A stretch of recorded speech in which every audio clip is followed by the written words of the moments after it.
एक बूढ़ा कारपेंटर अपने काम के लिए काफ़ी जाना जाता था। उसके बनाए लकड़ी के घर दूर दूर तक प्रसिद्ध थे। पर अब बूढ़ा हो जाने के कारण उसने सोचा कि बाकी की ज़िंदगी आराम से गुजर जाए, और वह अगले दिन सुबह सुबह अपने मालिक के पास पहुंचा और बोला, ठेकेदार साहब, मैंने बरसों आपकी सेवा की है, पर अब मैं बाकी का समय आराम से पूजा पाठ में बिताना चाहता हूँ। कृपया मुझे काम छोड़ने की अनुमति दें।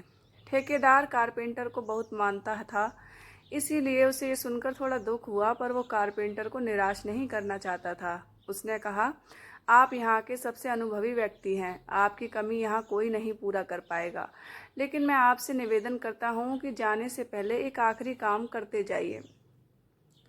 जी, क्या काम करना है? कारपेंटर ने पूछा। मैं चाहता हूँ कि आप जाते जाते हमारे लिए एक और लकड़ी का घर तैयार कर दीजिए। ठेकेदार घर बनाने के लिए ज़रूरी पैसे देते हुए बोला। कारपेंटर इस काम के लिए तैयार हो गया।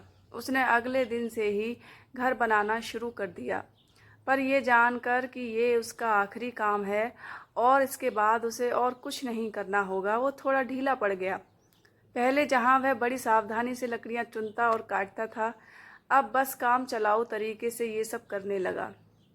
कुछ एक हफ्तों में घर तैयार हो गया और वो ठेकेदार के पास पहुंचा। ठेकेदार साहब, मैंने घर तैयार कर लिया है, अब तो मैं काम छोड़कर जा सकता हूँ।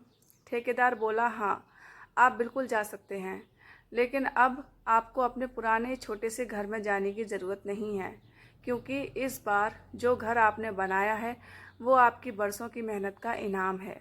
जाइए, अपने परिवार के साथ उसमें खुशहाली से रहिए। कारपेंटर यह सुनकर स्तब्ध रह गया।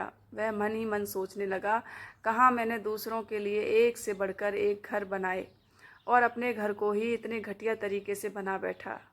काश मैंने ये घर भी बाकी घरों की तरह ही बनाया होता। फ्रेंड्स, कब आपका कौन सा काम किस तरह आपको प्रभावित कर सकता है, ये बताना मुश्किल है। ये भी समझने की ज़रूरत है कि हमारा काम हमारी पहचान बना भी सकता है और बिगाड़ भी सकता है। इसलिए हमारी कोशिश होनी चाहिए कि हम हर एक काम अपनी रुचि और योग्यता के साथ करें, फिर चाहे वो हमारा या आखिरी काम ही क्यों ना हो।